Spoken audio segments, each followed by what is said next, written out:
Frequency Podcast Network. Stories that matter, podcasts that resonate. Is Canada's EV sales mandate dead in the water? We have a comprehensive plan to build a robust electric vehicle supply chain and supporting infrastructure.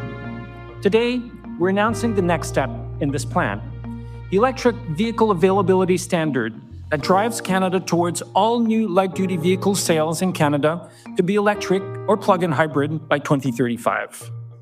This includes the interim goals along the way, beginning with 20% of all new vehicle sales be EVs by 2026. That was the Minister for Environment and Climate Change, Stephen Guilbeault, in December 2023, announcing the federal government's EV sales mandate.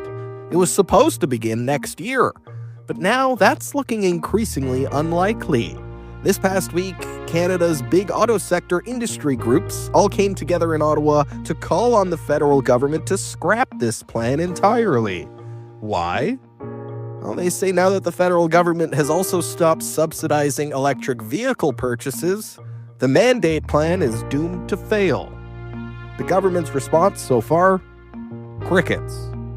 It's just one of the many files that's been thrown into chaos since Prime Minister Trudeau prorogued Parliament and announced his plans to step down later this year.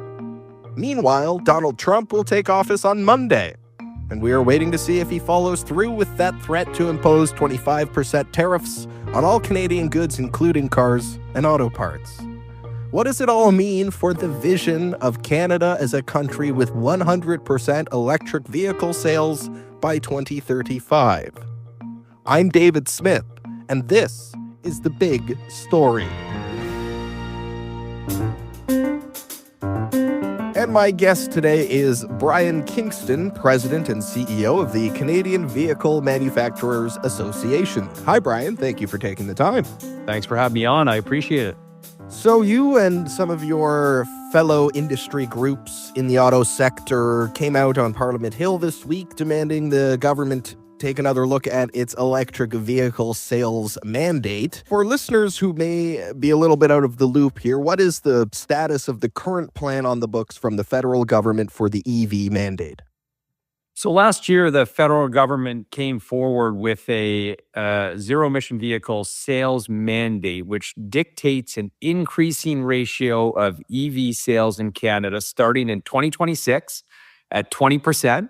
And then it climbs up to 100% sales by 2035. So a rather short window to move from, we're just hit 16% in the third quarter of 2024, up to 100% over the next decade. So that's where we stand at this point in time. And we've been calling on government to be much more aggressive in terms of putting in place consumer supports to put us on a path to success. Yes, and I understand that's why the call this week on the government is to reconsider this whole plan. Tell me about why you're calling on the government to scrap its EV mandate now. Well, we were opposed to the mandate from the get-go. The government has been talking about this for the better part of 4 years, and we've made it clear to them that this policy is, first of all, redundant and unnecessary, but secondly, there's no evidence that these mandates actually work. When I say it's redundant, what I mean is we have existing regulations in Canada for auto manufacturers that increase the stringency of tailpipe emissions allowed to come out of vehicles. And those are getting more and more stringent every single year. The only way that a manufacturer can comply with those regulations in Canada is through mass electrification. So our question from the get-go to the federal government, to Minister Guilbeault, was, why do you need a belt and suspenders? We have these regulations. We're complying with them. More EVs are coming into the market every single week. Why do you need a mandate that actually dictates what vehicles Canadians can and can't buy? It made no sense. And so that was our first issue with it. And what we heard from the federal government was, well, there isn't enough EV inventory in Canada. We need this regulation to force inventory. And, we're now seeing we're oversupplied with electric vehicles across the country. We've got in 9 of 10 provinces, we're either at target levels or oversupplied. So the EVs are here. We don't need the mandate. What we need is the consumer supports. And so we thought it was important to come out and really make the case to government right now, particularly given that they've just scrapped their consumer incentive. We had to make it clear that these targets are not achievable and this regulation is the wrong approach. Right, right. If there isn't enough incentive for consumers to want to buy these vehicles, to be able to buy these vehicles, there's no sense mandating that car companies have to sell them. If nobody's going to buy them, how can you mandate a car company that they have to sell them? Now, on the consumer incentive side of things, the government had a rebate program. If you buy an eligible electric vehicle, the government of Canada will give you $5,000. What happened to that incentive program this week? So the incentive program has closed. It has run out of money. And look, positive side of that is that this is a good program. It's obviously working. Canadians are using it. People are buying electric vehicles. It's been very popular. But the problem is that the federal government announced last Friday that there was $70 million left to prepare for the program to wind down. We then heard on Monday that it was closed. All funds had been committed. And this has created just absolute chaos in the market. You have dealerships that were in the process of selling an EV on the premise that the incentive was there, who are now being told it's no longer available. It's created quite a bit of confusion. So the way in which this was handled was not very effective. And then, of course, it's just the wrong message as we're a year out from the EV mandate to say no more incentives. That's a real problem for the industry. Wow. So just to be perfectly clear, if I was in a dealership on Friday and decided I want to take the plunge, I want to get into this electric vehicle, I'll come in and pay for it and sign the papers on Monday. For some people, there was a chance when they went back to the dealership on Monday, the dealer had no choice but to say, we can no longer offer you that $5,000 discount on this vehicle. Was that happening? Yep, that's exactly what happened. Now, some manufacturers are honoring the incentive. If there was already a clear sale on the horizon, they are making that customer whole. But not everybody is able to do that. And so you're having a lot of people that, feel like I was just about to make this purchase and this was just, the rug was pulled out from under me at the last possible second. And, we've seen in other jurisdictions in some provinces where they've done this with incentives. What happens is it causes a total stall in the EV market because people step back and go, well, hold on. Maybe now's not the time. Maybe I'll wait and see if a new program comes forward. And so unfortunately, we expect EV sales to really go through the floor in the first quarter of 2025. So the rebate program is gone, but the sales mandate is still in place. And that's the crux of your concern. So what would be the impact for dealerships and for manufacturers if this situation is to continue? There's no more federal rebate, but would dealerships then be still asked to comply with this target that's supposed to start next year? How does that work? It's a great question. And this is the sort of dark side of this regulation, which the federal government tries not to answer questions on, because the reality is if a manufacturer cannot meet the EV sales target that has been regulated, if the consumer demand is not there and they can't sell enough EVs to be compliant with what the federal government is requiring, the only way to be in compliance with the regulation is to start to restrict your sale of gas-powered vehicles in Canada. And that is a absolute worst case scenario. Nobody wants to do that. What that means is that you could walk into a dealership. Maybe you have no ability to switch to electric because you've got no charging capacity at home. Maybe you have a very demanding a work commute that, extreme distance and a very cold climate. There's all sorts of reasons why maybe this doesn't work for you right now. You could go into a dealership and find out that, in fact, they can't sell you a gas-powered vehicle because the federal regulation is demanding that they achieve this artificial ratio of sales. So that's where this is going. Ultimately, that's going to mean higher prices for vehicles for Canadians and less choice. And that is an absolute worst-case scenario that could have economic impacts on dealerships it will damage auto manufacturers, and obviously it will hurt Canadians. The trend for EV sales, let's take a broad look at this. Coming out of the pandemic, as things started to reopen, the economy started to get going again.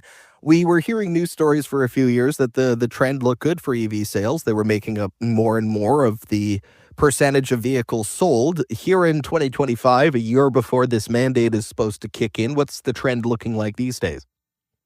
Encouraging. So despite all of the challenges out there with infrastructure and incentives, we still see increasing interest for electric vehicles. And a big reason for that is because over the past few years, automakers have gone all in on electrification. We're talking about $1.2 trillion globally dedicated to this technology. In Canada, we had 3 EV models in 2012. There's well over 100 right now. And in every segment, right? We've got electric pickup trucks, SUVs, you name it. You can buy something or find something electric in every size and segment. So that's driving a lot of consumer interest. So we went from 11.2% zero emission vehicle sales. So that includes full electric plus plug-in hybrids in 2023. We just hit 16% in the third quarter of 24. So we'll probably end the year somewhere around there. So continue to see growth. The challenge is the growth isn't as high as people were anticipating a couple of years ago. There was a view at one point that we were almost on sort of an exponential growth curve. We're not seeing that. Yes, growth, but it's a little bit more moderated in terms of the year-over-year increases in sales. Right. And, I hear lots of concerns from people who want to buy electric vehicles, can't afford electric vehicles, but aren't sure that the electric vehicle is going to suit their needs as a consumer. The chief one of those is range anxiety and charging anxiety. People are concerned about the availability of places to fuel these vehicles with electricity. What's the status of the charging network for electric vehicles in Canada? So we have seen strong year-over-year growth in charging infrastructure, but unfortunately, it's not growing as fast as the mandated targets that have been established by government. So right now, there are 32,000 public chargers across the country. According to the federal government, this year we need 100,000. So that is a big gap. That is a very big gap, and that needs to continue to grow. According to the government's estimates, we need to see 40,000 public chargers installed every single year for the next decade. We have never installed 40,000 chargers in a single year, not even close in this country. The most we've ever seen come online in a fiscal year has been 7,000 chargers. So that's the challenge. We need an accelerated pace of this build out because right now, only 3% of the vehicle fleet is electric. Very small numbers of the overall fleet are actually electric. But imagine a world in which 50% of vehicles on the road are electric. We're going to need a massive amount of infrastructure to ensure that people can stop and conveniently and quickly charge their vehicles. Because at the end of the day, what we find is that if this is an inconvenience, people won't put up with it. It's just human nature. Yeah, I'd like to continue at this thread where we cast our minds forward into the future and into what is possible. This idea that Canada could be a place where 100% of the cars on the road are fully electric. Given the limits of the technology, given the reality of Canadian geography, do you think that that vision is even realistic, just in terms of reality? No, that was never realistic. And that's something that we've been quite clear about with the federal government since the get-go. Canada's unique, massive country, cold climate, and very long driving distances. It's not unusual for someone in Ontario to drive to see family or go to a hockey tournament on a weekend and put 1,200 kilometers on their car. Imagine telling a European that. I mean, that's just unheard of. They're preposterous distances that we drive, and we do it on the regular. And so we do have unique challenges here that make electrification for 100% of the population quite difficult. Think about a remote community in the north that's getting its electricity from a diesel generator. Doesn't make sense to be fully electric in that situation. So I think that was always more, frankly, communications than anything else. There is no pathway to 100%. That said, I've been driving an EV for the past year. This technology, for the overwhelming majority of Canadians, can absolutely meet their needs. We're now seeing vehicles with ranges well in excess of 450 kilometers. The cold weather operation is getting better and better. You can have an EV do virtually everything that you need to do. The question is, do we have the fast charging infrastructure in place so that there's no inconvenience when you do take those long road trips? And I can tell you from experience, the infrastructure is not there. It is a challenge, and that will be a turnoff for a lot of people. Yeah. I think everybody's heard stories about situations and difficulties, whether it's along the 401 corridor or traveling between any major city out west. As soon as you get out of the city, suddenly those chargers become few and far between. Just back to the call from the industry groups this week on the mandate policy. I mean, I don't need to tell you, Brian, that a federal election is coming and it looks like there will be a different federal government coming in. So why are you looking for a response from the current federal government, which appears to be on its way out? Why not just wait for a new government to come in and lobby them? Is it about uncertainty for manufacturers and dealerships right now? Talk to me about that. Well, two things. First of all, the fact that the government closed the incentive program is a huge problem. So that motivated a desire to get out there again and really drive home this message to the government that this isn't going to work. We also learned at the start of this year that the pace of charging infrastructure installations slowed last year. So those two items combined has just put the industry in an untenable situation. And even though we're likely to see a change in government in the near term, I think the federal government needs to be responsible for the policies that it is implementing. And they've put this policy forward, which puts Canadians in the industry in a really difficult position. And we want to hear from them. Well, do they honestly think that this is achievable? And have they contemplated the negative economic consequences? So that was what was really motivating this. But the other factor is, we are approaching one of the most consequential periods for the North American economy next week, with President Trump coming into power and proposing a 25% tariff on Canadian imports. Everything that we should be doing in Canada right now must be focused on making ourselves competitive with the United States. So if we do face these tariffs, we can survive, we can compete, we can continue to grow our economy. These sorts of regulations are very damaging at the worst possible time. So that was really the reason for getting out there and reiterating the call for a rethink of this mandate. Yeah, I would like to ask you about the tariffs in just a second, but on the response from the current federal government, you made this call on Tuesday. Have you heard from them yet?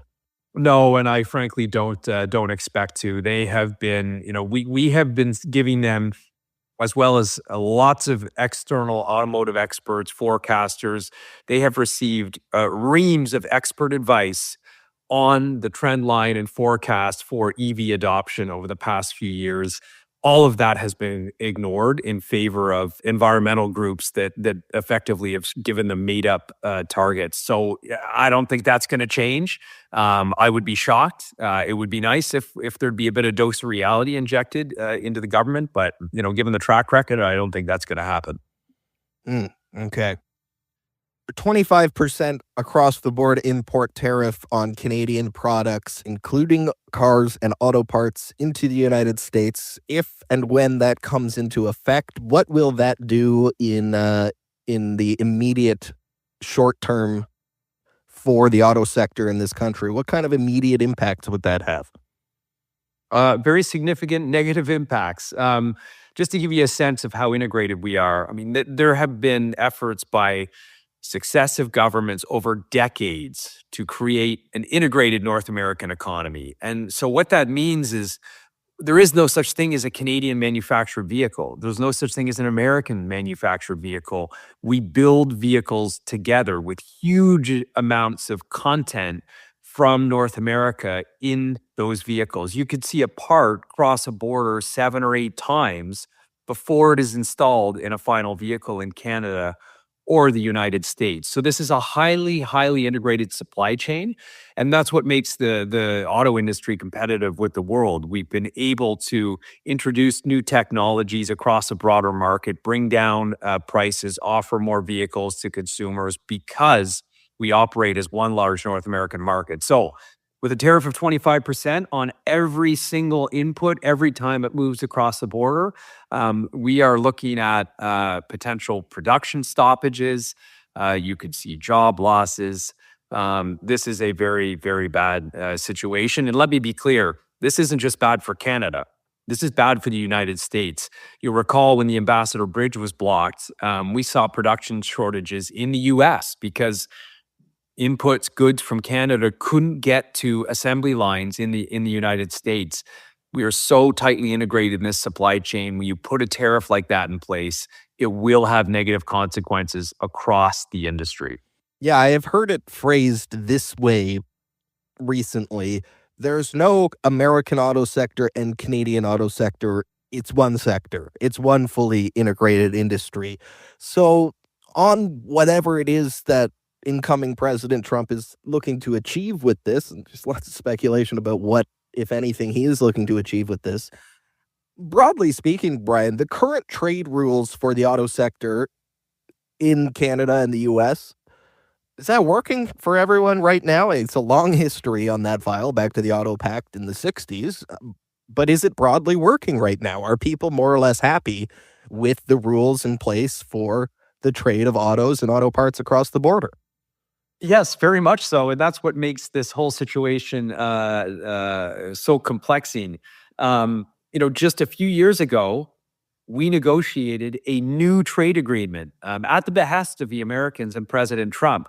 There was talk about tearing up NAFTA, but then we sat down through some bruising negotiations. Canada, Mexico, and the United States concluded the USMCA deal, largely focused on auto. And it included very stringent new rules that require high levels of North American content in vehicles that are built here.